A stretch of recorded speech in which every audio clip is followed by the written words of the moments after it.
Hi friends, இன்றைக்கி என்ன recipe பார்க்க போகிறோம் அப்படின்னா, நீயே நான் நல்ல வைரல் ஆச்சு இல்லையா, தேங்காய் சட்னி வித்தவுட் தேங்காய் அப்படின்னு சொல்லிட்டு அதை நான் ட்ரை பண்ணியிருந்தேன். ஆக்சுவலி கம்பு தோசை செஞ்சு அதுக்காக இந்த சட்னி ட்ரை பண்ணியிருந்தேன். ரெண்டுமே காம்பினேஷன் சூப்பராக இருந்தது. நீங்களும் கண்டிப்பாக ட்ரை பண்ணி பாருங்கள். கம்பு தோசை ரெசிபி நான் ஆட் பண்ணியிருக்கேன், என்னோடய சேனலில் செக் பண்ணி பாருங்கள். இப்போது அந்த கம்பு தோசைக்கு தாளித்த சட்டியிலே தான் பண்ணுறதுனால வெங்காயம் இருக்குது. இதில் கொஞ்சமாக எண்ணெய் ஆட் பண்ணிக்கிறேன். எண்ணெய் ஆட் பண்ணி அதில் ஃபஸ்ட்டு 2-3 பல் பூண்டு உரித்து அதில் சேர்த்துக்கிறேன்.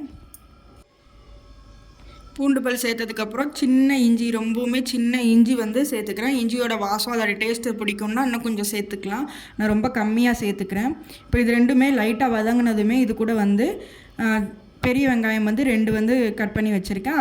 அதுக்கப்புறம் 4-5 பச்சை மிளகாய் உங்கள் காரத்துக்கு தகுந்த மாதிரி போட்டு அதை நல்லா வதக்கி எடுத்துக்கலாம். இந்த பக்கம் ஜாரில் பார்த்தீங்கன்னா பொரியடலை ஒரு 1/4 கப் எடுத்துக்கிறேன்.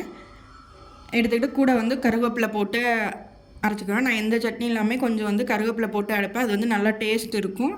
ஏன்னா கருவேப்பிலையை தாளிக்கும் போது போடுறதை எடுத்து வச்சுருவாங்க, குழந்தைங்கலேருந்து பெரியவங்க வரைக்கும். ஸோ இந்த மாதிரி அரைச்சிட்டோம் அப்படின்னா அது அவங்களுக்கு சேர்ந்துடும்.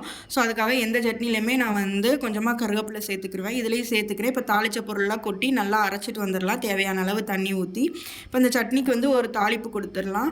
இப்போ வடைச்சட்டி வச்சு அதில் கொஞ்சமாக எண்ணெய் விட்டு கடுகு உளுந்தம்பருப்பு எப்பயும் போல் போட்டு கடுகு பொரிஞ்சதுமே கருவேப்பிலை சேர்த்துக்கலாம். சேர்த்துட்டு கொஞ்சமாக சின்ன வெங்காயமோ பெரிய வெங்காயமோ கொஞ்சமாக ரொம்ப பொடுசாக கட் பண்ணி இதில் சேர்த்துக்கலாம். சேர்த்து இந்த பொடுசாக கட் பண்ண வெங்காயம் நல்லா வதங்கினதுமே இதை சட்னியில் கொட்டிடலாம். இந்த சட்னி உண்மையிலே ரொம்ப சூப்பராக இருந்தது. நானே ஃபஸ்ட் டைம் தான் ட்ரை பண்ணேன். ரொம்ப சூப்பராக இருந்தது. அதான் வீடியோவில் ஷேர் பண்ணியிருக்கேன். கண்டிப்பாக நீங்களும் ட்ரை பண்ணி பாருங்கள், சூப்பராக இருக்கும். கம்பு தோசைக்கும் இந்த சட்னிக்கும் பார்த்திங்கன்னா காம்பினேஷன் ரொம்பவுமே சூப்பராக இருந்தது. இது மாதிரி அடை தோசை, கம்பு தோசை, கொஞ்சம் காரமாக செய்கிற தக்காளி தோசை, அந்த தோசைக்கெலாம் இந்த சட்னி சூப்பராக இருக்கும். இது மாதிரியான ஈஸியான ரெசிபிஸ் வீடியோஸ்க்கு நம்ம சேனலை கண்டிப்பாக ஃபாலோ பண்ணி சப்ஸ்கிரைப் பண்ணிக்கோங்க. உங்கள் ஃப்ரெண்ட்ஸ் அண்ட் ஃபேமிலிக்கு ஷேர் பண்ணுங்கள். தேங்க்யூ.